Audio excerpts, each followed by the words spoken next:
Hello, fellow teachers out there in our urban schools. I wanted to respond to your discussion on Chapter 2 in a different way, as you were reading about novelty, so I thought I ought to practice what the research is discussing. So this is the first time I'm responding to everyone's comments through video.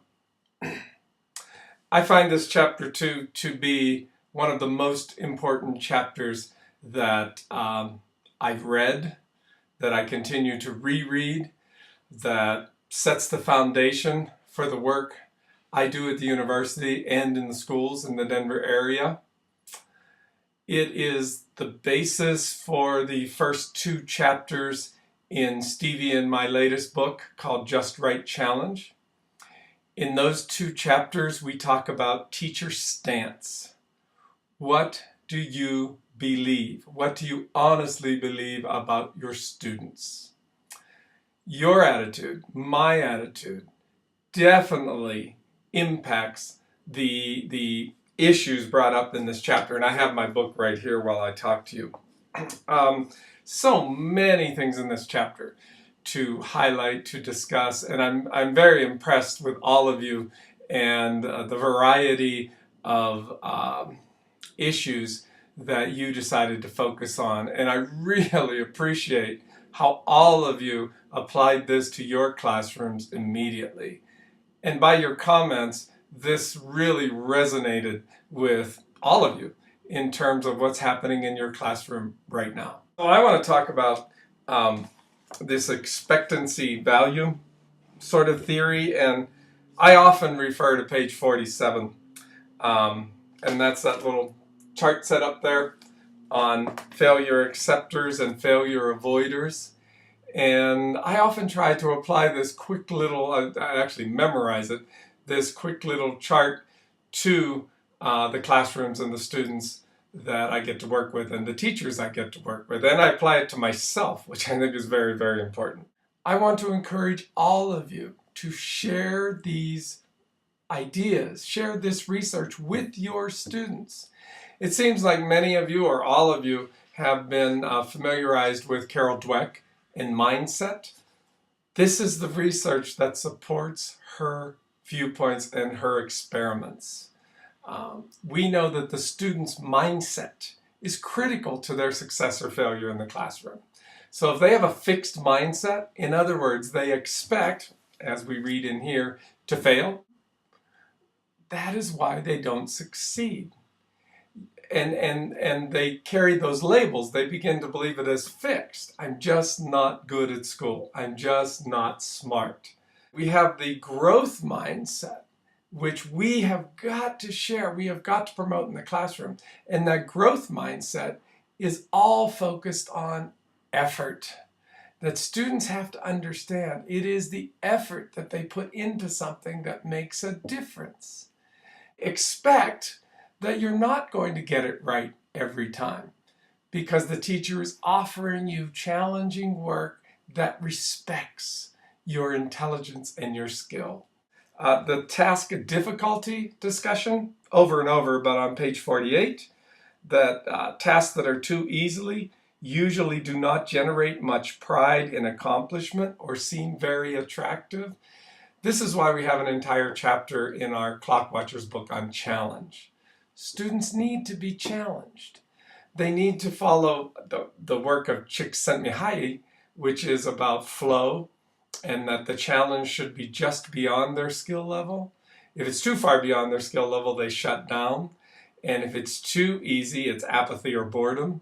But if it's right at that just beyond their skill level, pushing them, that's what he writes about in his research, and they talk about in here, that most people love an intermediate challenge. I think of Vygotsky, and Vygotsky wrote about if you are having peers support each other, and the teacher is supportive, and with this support they expect to succeed, then we can push them even a little beyond that just next level, because they expect that in the classroom they're a part of a group and a team that can push them forward. This is critical. My most marked pages, they're highlighted and written all over, as you can see, are the pages in Chapter 2, 50, let me move my tabs here, 54 and 55. At the bottom of that page, they keep emphasizing, it's critical. We have to know students' self-perception and expectancy for success. We have to know that. We have to know that about each of our students, and we have to talk about that and familiarize them with the research. I know kindergarten, 1, 2, preschool, we have to do that in very different ways. I get that, but it still has to be done. It talks about choice.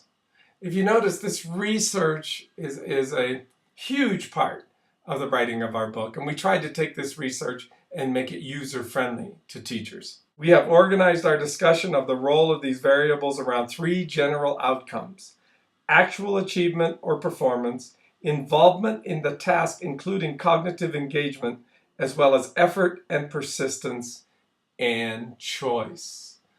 That is highlighted, underlined. It's critical when you're planning your units that you come to this page or think about the research here. It's a basis for our work when we talk about motivating and engaging students. If you look at the next page on 55, I believe it is, I'm blocked again. The first one under application, help students maintain relatively accurate but high expectations and perceptions of competence and avoid the illusion of incompetence. On the following page, at the top of page 56, students' perception of competence develop not only from accurate feedback from the teacher. Kids know when you're BSing them.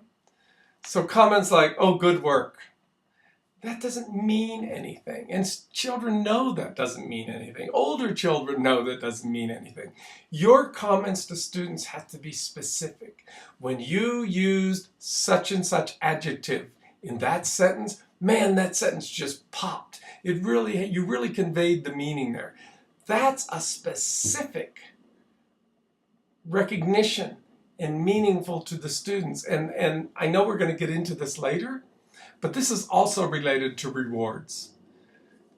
I know people give candy and they offer those kinds of things, and no one's saying that's terrible. But if that is the reward students are conditioned to believe they're going to get, then it becomes a problem. The most powerful reward are informational rewards, but they have to be specific. The other rewards, candy, we're going to have pizza if everybody does this, those are controlling rewards, and they do not result in intrinsic motivation. That's the research, that's not me. Not that we never do them, but we realize that's not going to help kids get intrinsically motivated. On page 60, where it talks about control. Foster the belief that competence or ability is a changeable, controllable aspect of development. I want you to think about that. How do we foster that in our classrooms? Do we really believe that? That if students don't do well or they've failed, that they're in control of that. They can change that. And think to the chapter in Clock Watchers, where Karen and I taught an AP class, but we refused to label it AP. Think about that. We brought students in there who had all Fs in English, and we welcomed them, and we told them what to expect with us. You're going to work hard, but you are going to succeed because we're good at our job. We're going to get you there. We believe in you. Wow, that was a powerful message, and we had that classroom packed with students who hadn't succeeded in other English classes prior to getting to us. Thank you for these few minutes I got to visit with you, and please respond to my discussion. Send me an email, send me your thoughts, but I hope my discussions meant something to you, and I hope I'm conveying to you that I am passionate about this work. Have a great week. Thank you.